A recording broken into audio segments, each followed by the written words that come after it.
All right, let's jump right into this explainer. Today, we are taking a seriously fascinating journey.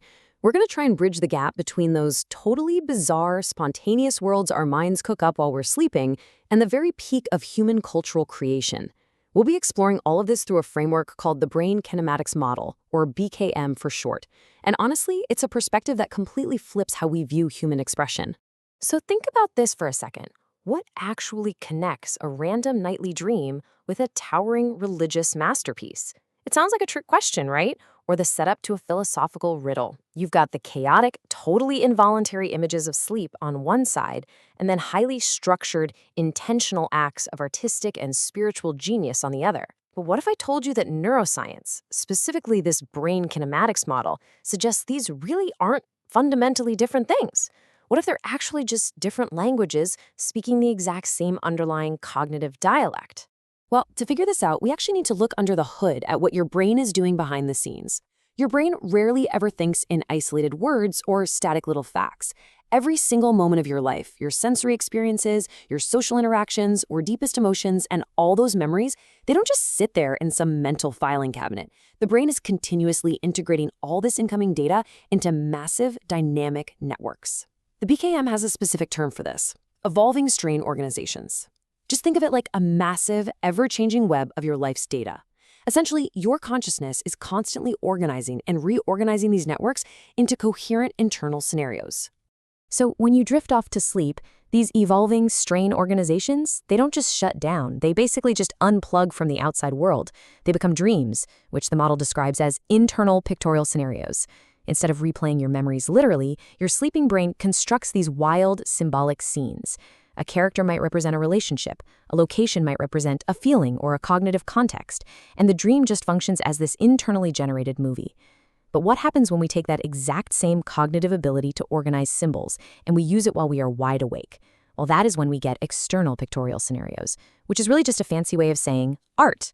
Let's look at something super familiar, like a painting. Under this model, a painting is literally just frozen dreaming.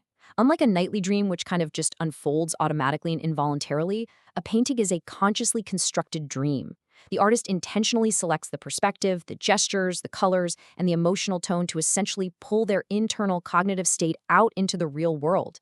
They take this massive, multi-dimensional web of thoughts and compress the entire narrative into one single physical visual moment so that an observer can take it all in. But what if you want to stretch that internal snapshot out over time?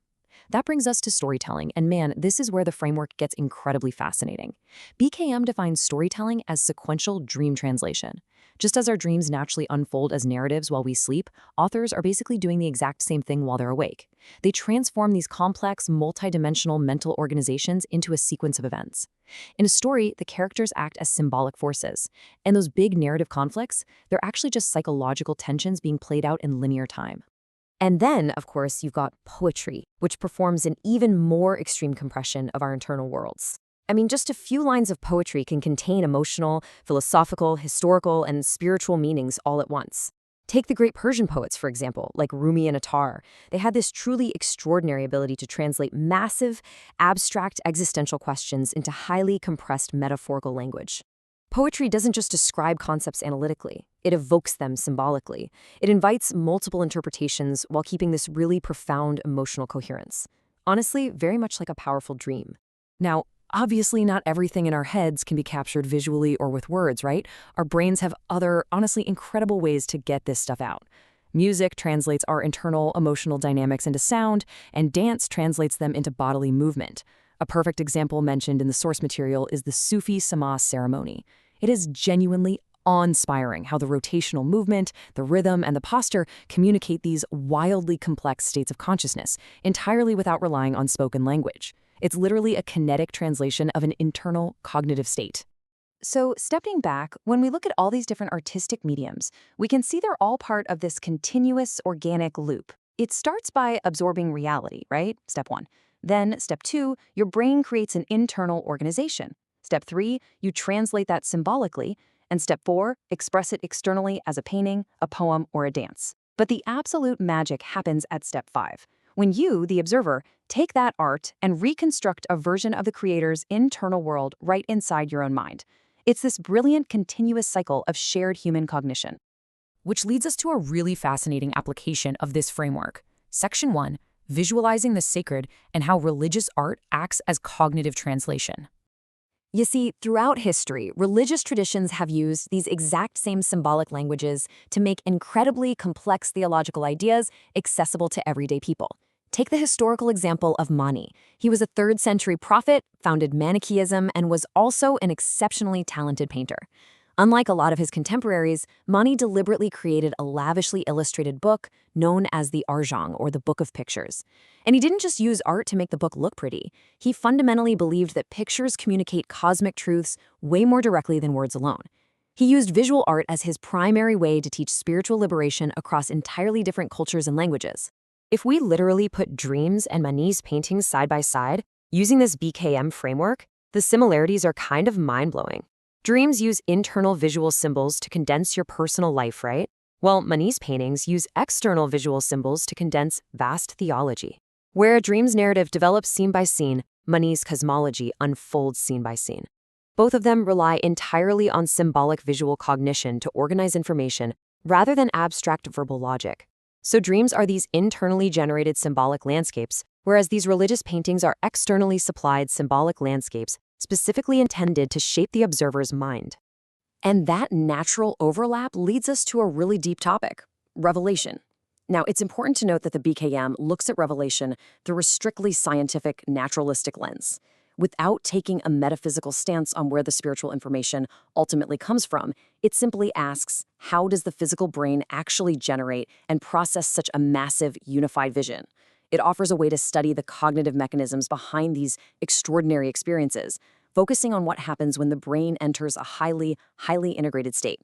Because naturalistically speaking, a revelation doesn't just pop out of nowhere, right? Imagine decades of accumulated memories, deep cultural traditions, and just prolonged intense reflection, often colliding with a massive social crisis. Throw in altered states of consciousness, and think of these historical figures living during periods of profound instability. Under those exceptional conditions, the brain reorganizes all of this intense cognitive and emotional material into one single, profoundly unified global pattern.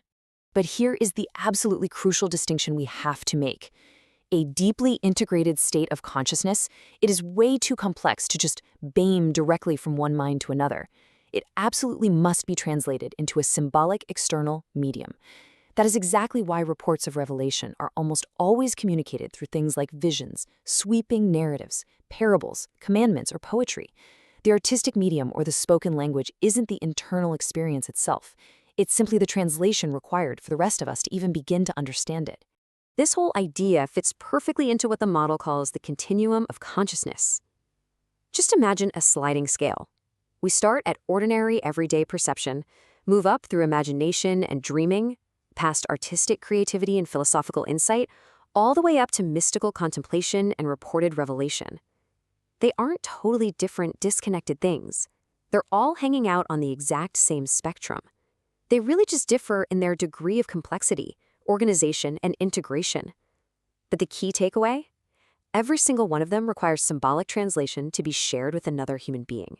So to kind of bring this all together under the principle of cognitive translation, basically, as human beings evolved, so did our brain's toolkit for translating complex thoughts into symbols. We started out with simple gestures and basic visual imagery, and over millennia, we developed spoken language, myth, the visual arts, literature, mathematics, and even complex scientific reasoning. Each new symbolic language just allowed us to transmit increasingly complex knowledge to the next generation, and all the while, our spontaneous nightly dreams remained the internally generated counterpart to all of it. Which really just leaves us with this one final thought to chew on today. When you look at this entire massive cycle of communication, from a painter standing at a canvas to an ancient religious text, is every single piece of art you consume just an attempt to reconstruct another human's internal dream inside your own mind? It honestly makes you realize that whether we are sound asleep or wide awake, we are all relying on the exact same shared architecture of human consciousness to understand each other and to make sense of our reality. Thanks so much for joining me for this explainer, and I really hope this changes the way you look at the next painting you see, or for that matter, the next dream you have.